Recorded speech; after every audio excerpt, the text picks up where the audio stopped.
La Convención de Derechos del Niño y de la Niña, es verdad que el título es solo del niño, pero yo diría del niño y de la niña, es importante porque supone un cambio de paradigma respecto a la situación anterior de derechos respecto a los derechos de los niños y de la niña. Un cambio de paradigma de pasar de ser considerado como objeto a ser considerado sujeto de derechos. La Convención no significa que los niños adquieren unos nuevos derechos, sino que precisamente se les reconozca como personas los derechos que se les reconoce a las demás personas con independencia del lugar donde nacen, de su origen, de su condición, etc. Por tanto, es importante este paradigma, este cambio de paradigma, porque a los niños como a los discapacitados se les consideraba como personas inferiores, vulnerables, y por tanto las políticas que se hacían era precisamente de tener que protegerlos sin tener en cuenta cuál era su sentido y cuáles eran sus voces. Aquí el cambio de paradigma fundamental, especialmente promovido por los movimientos sociales y civiles, como todos los derechos humanos que han sido promovidos por los movimientos sociales a finales del siglo XX, lo que conlleva es que el niño es una persona como tal y que debe de abandonarse aquella idea de que el niño, al ser una persona más vulnerable y débil, tiene que protegerle, incluso para algunos ese déficit, entre comillas, era considerado como una propiedad de la familia y de los padres. Este cambio de paradigma está sustentado en el artículo 3 y el artículo 12, en dos principios fundamentales y rectores, que es el que es el interés supremo del niño y que el niño tiene que ser escuchado en los asuntos que le repercuten, que le atañen, que tiene que ser escuchado. Hay algo importante en la Convención. Alguien puede pensar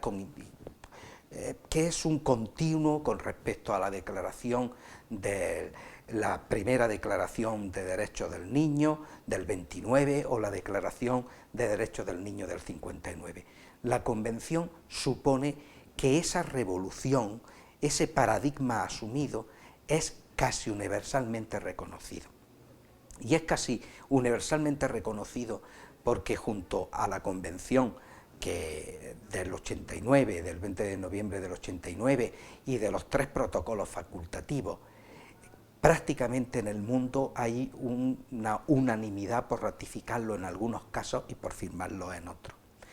La Convención, en su texto, lo que establece, como he dicho anteriormente, no son nuevos derechos de los niños, sino el reconocimiento de unos principios básicos que se articulan en su texto, que son los derechos de provisión, los derechos de protección y los derechos de participación. Los derechos de provisión porque es el Estado a quien le corresponde establecer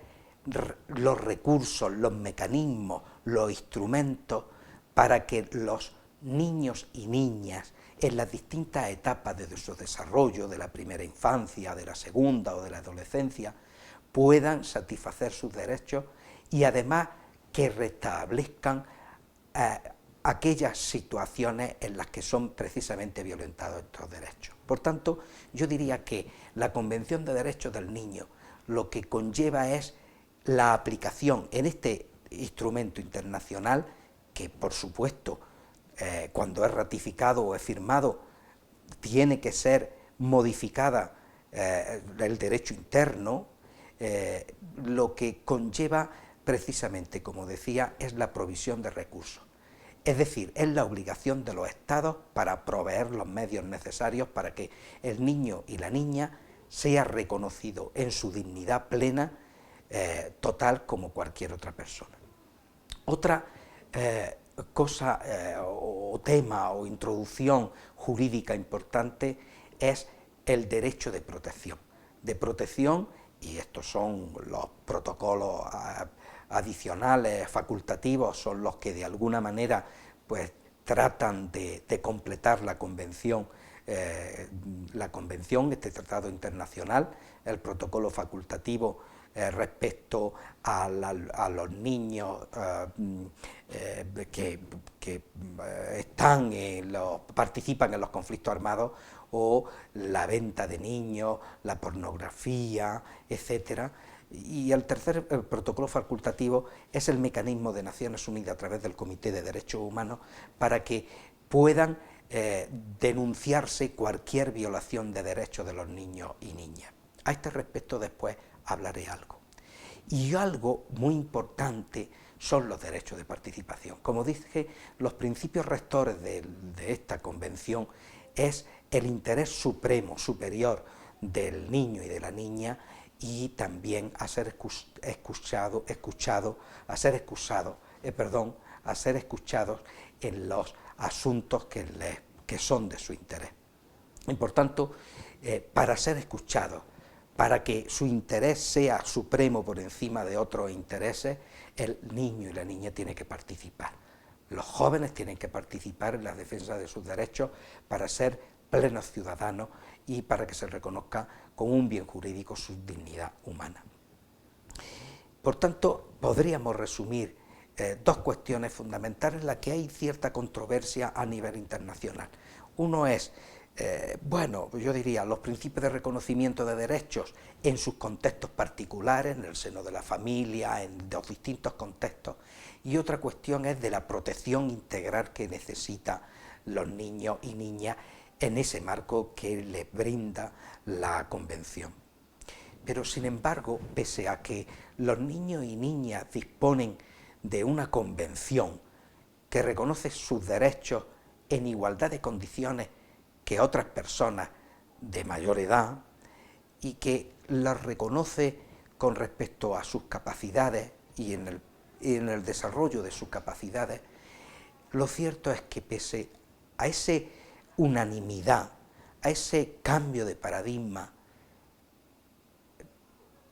y pese a que han pasado 25 años de la Convención de Derechos del Niño y ciertamente se han alcanzado grandes logros, existen ciertos retos que se tienen que superar. El primer reto es que se hagan verdaderas políticas públicas para hacer efectiva la Convención de Derechos Humanos. Y del niño me refiero, desde ese enfoque de los derechos humanos. Si es un reto para la comunidad internacional y para los países en concreto, realizar políticas públicas desde un enfoque basado en los derechos humanos, que reconoce que los derechos humanos son interdependientes, son inalienables, son indivisibles, más difícil aún es hacer políticas públicas en beneficio de ese interés supremo de los niños. Ese es el primer reto. El segundo reto, unido a este, es precisamente la clarificación legislativa de muchos países que no aclaran muy bien en qué consiste esta protección, esta participación y precisamente esa provisión de recursos.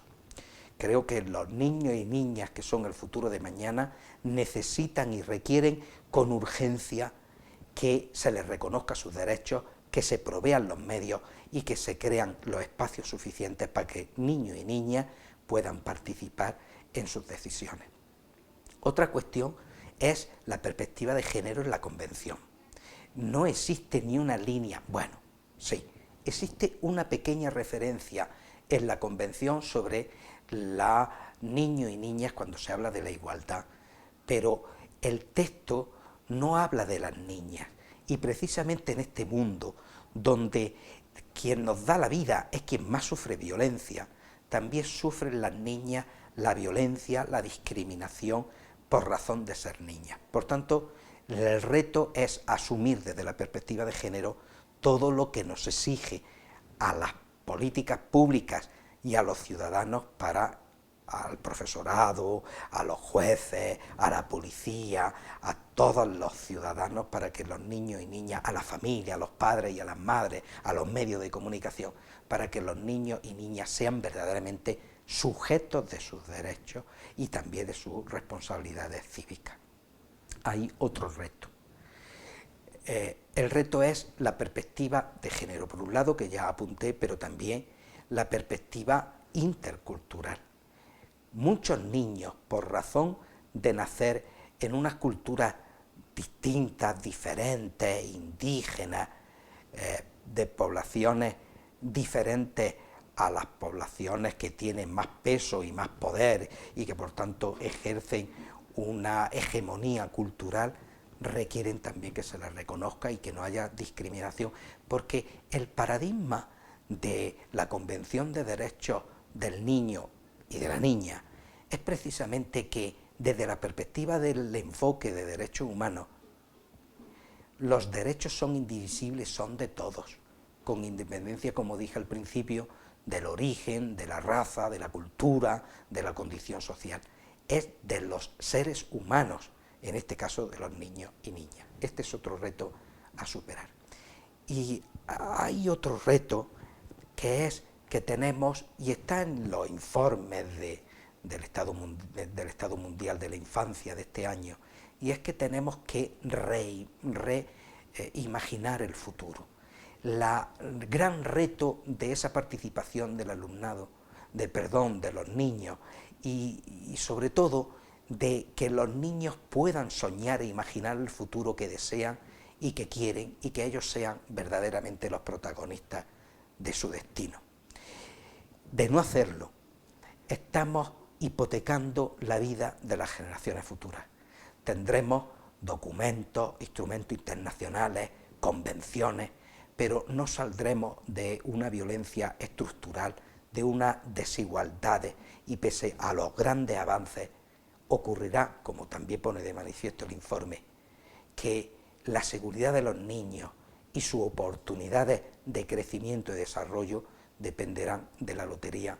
en el lugar donde les toque nacer. Por tanto, yo desde aquí reivindico y exijo como ciudadano a todos los ciudadanos del mundo y a todos los estados de que es verdad que se alcanzó un acuerdo internacional casi universal respecto a los derechos del niño, pero que es necesario hacer grandes esfuerzos para que todos los niños del mundo, con independencia del lugar donde nazcan, de su origen, de su condición social, de su sexo, sean tratados como lo que son, como personas, y que se les respete ese bien jurídico que es su dignidad humana.